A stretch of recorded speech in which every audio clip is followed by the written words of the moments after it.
Ang inakalang photoshoot lang para sa kanilang upcoming GMA series na Sanggang Dikit.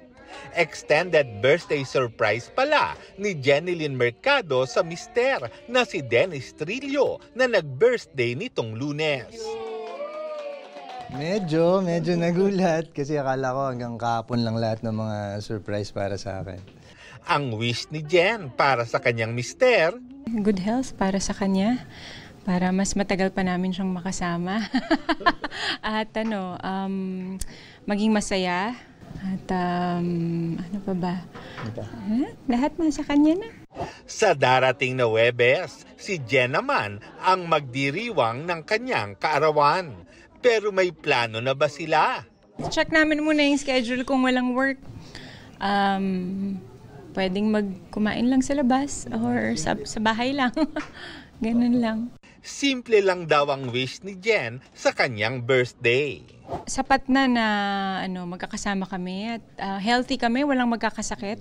Napaka-importante ng health, lalo na sa pamilya, para mas matagal pa kaming magsama-sama at syempre makapagtrabaho kasi pag hindi ka fit and healthy, ang hirap gumalaw, 'di ba? At ang wish ni Dennis para sa kanyang misis, wish ko para sa kanya, sana dahil napakaganda nung pasok nitong taon na to, sana magtuloy-tuloy pa yung blessings para sa iyo at para sa pamilya natin. Siyempre yung health din, sana medyo nagkakaedad na kami at medyo napaka-demanding ng mga kailangan namin gawin dito sa show na to. Gusto ko lang lagi siyang maging safe sa lahat ng mga eksena at mga parangalagaan niya yung husto yung talagang pangangatawan niya.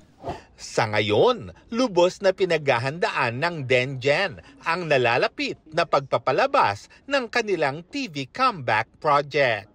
Bago po magsimula yung taping, marami na kaming preparations na ginawa, like yung gun handling, yung training sa yung mga tamang forma sa pagkilos bilang alagad ng batas po. Nung una, lalo na sa baril kasi talagang takot ako sa baril, hindi ako sanay humawak ng baril. At yung tunog ng baril, yun yung pinaka-ayoko.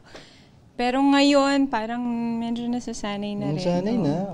Lar Santiago, updated sa showbiz happenings.